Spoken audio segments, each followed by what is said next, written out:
सो आप लोगों की काफ़ी सारी रिक्वेस्ट आने के बाद finally we are back with an interior designing series.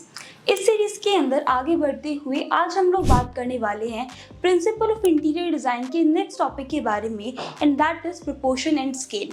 Proportion and scale का इंटीरियर डिज़ाइनिंग सीरीज़ के अंदर काफ़ी इंपॉर्टेंट रोल होता है, काफ़ी वाइटल रोल होता है, बिकॉज किस तरीके से हमें कंपोनेंट्स को प्लेस करना है, क्या साइजेस हमें चूज़ करने चाहिए, स्केल क्या होता है, वो सारी चीज़ें हमें ये गाइड करता है।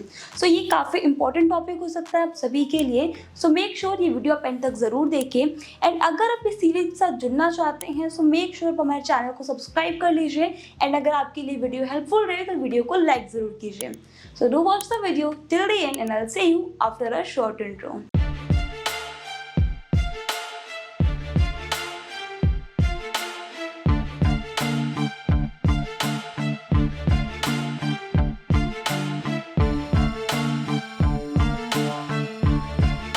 तो स्केल और प्रोपोर्शन को कैसे आपको अपने इंटीरियर्स के अंदर यूज़ करना है, अपने डिज़ाइंस के अंदर यूज़ करना है, किन चीज़ों को यूज़ करना चाहिए, किन चीज़ों को आपको अवॉइड करना है, उनके बारे में जानने से पहले हम उनकी बेसिक टर्म के बारे में जान लेते हैं। देखिए होता क्या है, आपके ऑब्जेक्ट्स आपके डिज़ाइंस के अंदर दो तरीके से प्लेस किए जाते हैं। एक तरीका क्या रहेगा आपका कि आपस में जो आपके ऑब्जेक्ट्स है वो कैसे आपस में लिंक्ड है, उनका स्केल आपस में कैसे लिंक्ड है।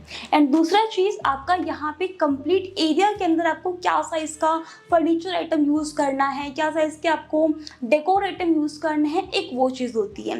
अगर हम बात करते हैं स्केल के बारे में, तो स्केल के अंदर क्या होता है कि आपके पास कोई भी एक रूम है, कोई भी एक लेट्स सपोज लिविंग रूम है, जैसे यहाँ पे एक एग्जांपल में दिया हुआ है, तो इसके अंदर आपको लिविंग रूम के साइज़ के अकॉर्डिंग क्या साइज़ का सोफ़ा यूज़ करना चाहिए, किस तरीके का सोफ़ा आपको यूज़ करना चाहिए, शेप उसकी क्या होनी चाहिए, एल शेप आपको यूज़ करना है, आपको स्ट्रेट सोफ़ा यूज़ करना है, यू टाइप सोफ़ा आपको यूज़ करना है, सर्कुलर आपको यूज़ करना है, वो आपको कौन डिफाइन कराता है, वो आपको कहाँ से पता चलेगा, स्केल के अकॉर्डिंग।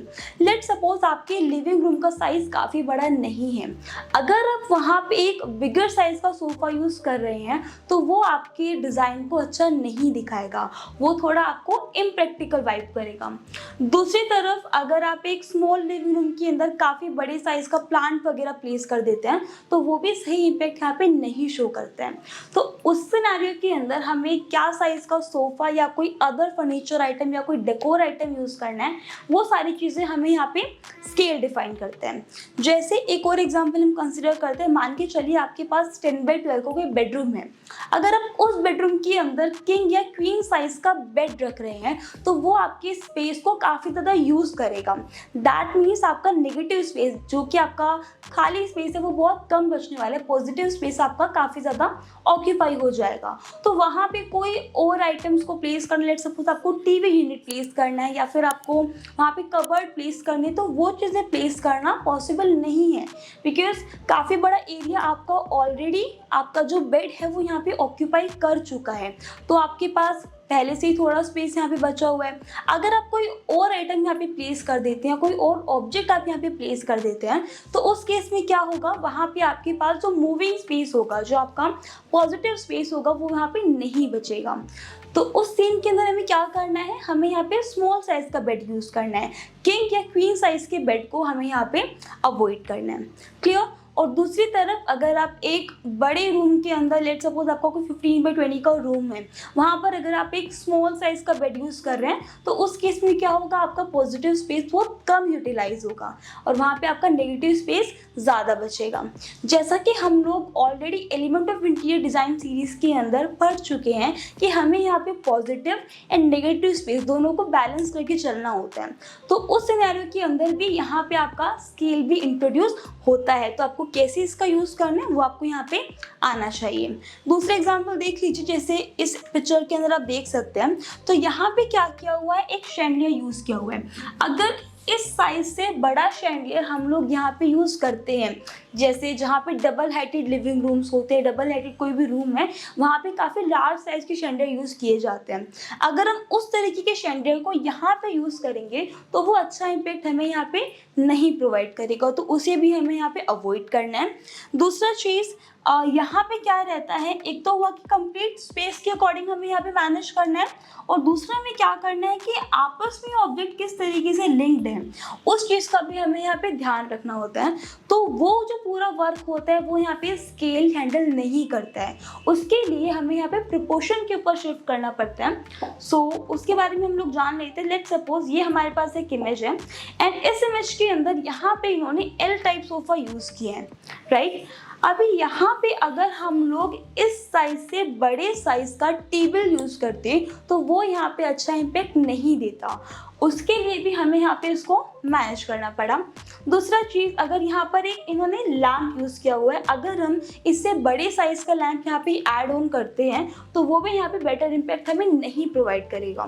थर्ड, आप यहाँ पे नोटिस कर सकते हैं कि यहाँ पे कर्टेन्स को यूज़ किया हुआ है। अगर यहाँ पे हम लोग स्मॉल से ऐसी कर्टेन यूज़ करते हैं, लेट्स सपोज अभी यहाँ पे ये वॉल हाइटेड से ऐड किए हुए हैं, अगर हम लोग यहाँ से ऐड करेंगे तो वो बेटर इम्पैक्ट हमें नहीं देगा। तो कंपोनेंट्स आपस में कैसे लिंक है वो कौन डिसाइड कर रहा है?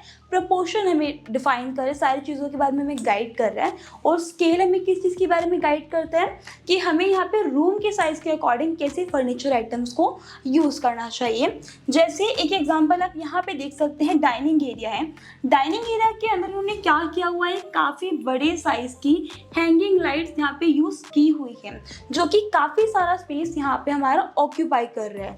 तो यहाँ पे अगर आप देखो, दो तरीके के डिज़ाइन स्टाइल्स होते हैं, एक होता है मिनिमलिस्टिक डिज़ाइन स्टाइल और एक होता है मैक्सिमलिस्टिक डिज़ाइन स्टाइल। अगर आप यहाँ पे कम ऑब्जेक्ट्स को यूज़ करके अपने डिज़ाइन को क्रिएट कर रहे हैं, डिज़ाइन को बना रहे हैं, तो वो आपका मिनिमल ऑब्जेक्ट्स के थ्रू बन रहा है। और अगर आप यहाँ पे एक्स्ट्रा ऑब्जेक्ट्स को यूज़ कर रहे हैं तो वो वहाँ पे आपका इसके अंदर जाएगा। लेकिन एक्स्ट्रा ऑब्जेक्ट्स को यूज़ करना और ओवर साइज ऑब्जेक्ट को यूज़ करना, दोनों चीज़ें अलग अलग हैं।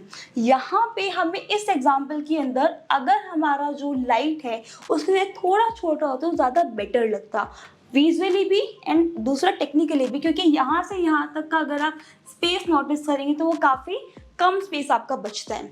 एक और एग्जांपल आप यहाँ पे ले सकते हो, जैसे यहाँ पे रग्स इन्होंने यूज़ किया हुआ है। तो यहाँ पे रग क्या होता है, रग का आपको यहाँ पे खास ध्यान रखना पड़ेगा कि आप किस जगह पे रग्स का यूज़ कर रहे हैं। जैसे एक होता है कि आप लिविंग रूम के अंदर यूज़ करते हैं, एक होता है आप बेडरूम के अंदर यूज़ करते हैं। बेडरूम में हम लोग कारपेट वगैरह का भी यूज़ करते हैं, ठीक है। आप यहाँ पे डाइनिंग के अंदर यूज़ करते हैं, तो कहाँ पे आप यूज़ कर रहे हैं, पहला चीज़ तो वो यहाँ पे आपको ध्यान होना चाहिए। और दूसरा, कैसे आपको उसका यूज़ करना है। जैसे यहाँ पे किस पर्पज़ से यूज़ किया हुआ है, डाइनिंग एरिया के पर्पज़ से। तो एटलीस्ट आपके पास जब आप अपनी चेयर को पीछे की साइड मूव करें तो कम से कम आपके पास जो स्पेस होना चाहिए मूव करने के बाद, वो कम से कम आपका 6 इंचेस से 1 फीट तक होना चाहिए। इतना स्पेस आपका स्टिल बचना चाहिए, कम से कम 6 इंच तो बचे। थोड़ा बहुत ज़्यादा जाएगा चलेगा, बट बहुत ज़्यादा भी नहीं हो, उस चीज़ का भी ध्यान रखिएगा। तो यहाँ पे क्या होगा, अभी ये बिल्कुल अलाइनमेंट में है टेबल के साथ। तो अगर हम इस चेयर को पीछे की साइड मूव करेंगे तो हमारी चेयर के जो बैक लेग्स है वो यहाँ पे रग से बाहर आ जाएंगे, जो कि टेक्निकली सही नहीं है। तो हमें यहाँ पे किस तरीके का रग यूज़ करना होगा, जिसके अंदर आपका जो एटलीस्ट साइज हो उसके अंदर अगर हम टेबल को मूव करें तो कम से कम आपका 6 इंचेस से 1 फीट का गैप यहाँ पे बचे। क्लियर है। और अगर हम यहाँ पे बात करते हैं किसके बारे में, लिविंग रूम के बारे में, तो लिविंग रूम के अंदर हम कुछ ऐसे रग्स को प्लेस करते हैं जिसका जो साइज होता है वो हमें ऐसे डिफाइन करना होता है कि हमारे सोफ़ा जो होते हैं उनका फ्रंट लेग सिर्फ हमारे उसके ऊपर है।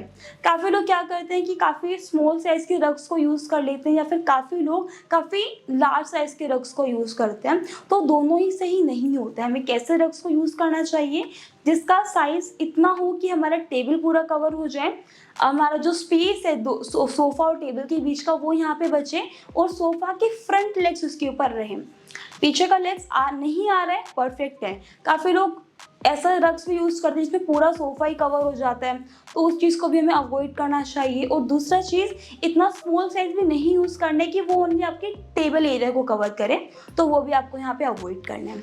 क्लियर है। तो ये सारी चीज़ें हमें किसके थ्रू क्लियर होंगी, प्रोपोर्शन के थ्रू। दूसरा, अगर हम यहाँ पे बात करते हैं कि हमें कैसे स्केल एंड प्रोपोर्शन को अप्लाई करना है अपने डिजाइन्स के अंदर, तो ये यहाँ पे कुछ पॉइंट गिवन है।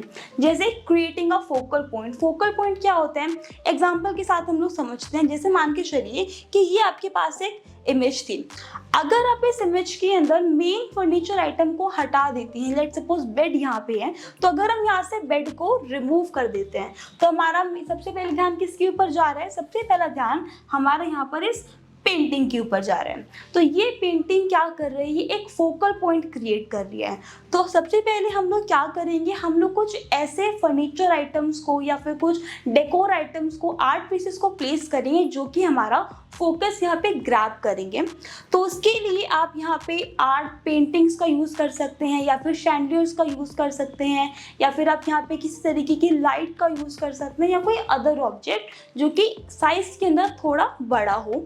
अच्छा, ऐसा भी नहीं होना चाहिए कि वो काफ़ी बड़े एरिया को कवर कर रहा हो, क्योंकि मैंने आपको क्या बोला, अगर आप इसको रिमूव करेंगे तो, बट रियल में तो इसको रिमूव नहीं करना है, तो इससे थोड़ा स्मॉल होना चाहिए, इससे बड़ा नहीं होना चाहिए। तो उसके अकॉर्डिंग आप यहाँ पे यूज़ कर सकते हैं। अभी देखिए, यहाँ से लेकर के यहाँ तक की अगर आप हाइट कैलकुलेट करेंगे तो वो कम्प्लीटली एक फोकस पॉइंट हमारा यहाँ पे क्रिएट कर रही है। अगर हम बात करते हैं कि हमें यहाँ पे कितने साइज की पेंटिंग का यूज़ करना चाहिए, क्या साइज हमारा यहाँ पे होना चाहिए, तो वो आपका कम्प्लीटली डिपेंड करेगा आपके हेडबोर्ड के ऊपर। अगर आपका हेडबोर्ड का साइज काफ़ी बड़ा है तो उस केस में, यहाँ पे ज़्यादा बड़ा नहीं है तो हम लोग थोड़ा लार्ज साइज का यहाँ पे यूज़ कर सकते हैं। अगर आपका लेट सपोज हेडबोर्ड का साइज काफ़ी बड़ा है तो आपको क्या करना है, आपको अपने हेडबोर्ड के साइज की लेंथ का, जैसे मान के चलिए कि L लेंथ है, तो उस लेंथ का आपको यहाँ पे हाफ या फिर 1/3 आपको यहाँ पे उसका यूज़ करना है। इस साइज की पेंटिंग्स का आप यहाँ पे यूज़ कर सकते हैं। क्लियर है? और सेम तरीके से बाकी सारी चीज़ों का भी आप यहाँ पे यूज़ करेंगे। एक और एग्जांपल हम कंसिडर करते हैं। जैसे ये हमारे पास एक टेबल है, अभी इस टेबल के ऊपर काफ़ी सारे डेकोर आइटम्स को प्लेस किया हुआ है। तो अगर हम बात करें कि इन आइटम्स का भी क्या साइज़ यहाँ पे गिवन होता है, तो डेफिनेटली हमारे पास होता है। हमें उन्हीं स्टैंडर्ड्स के अकॉर्डिंग यहाँ पे डेकोर आइटम्स को चूज़ करना चाहिए। जैसे यहाँ पे देख लीजिए, ये एक आइटम है, ठीक है, ये एक डेकोर आइटम है, बट इसके नीचे यहाँ पे उन्होंने बुक्स यूज़ किया हुआ है।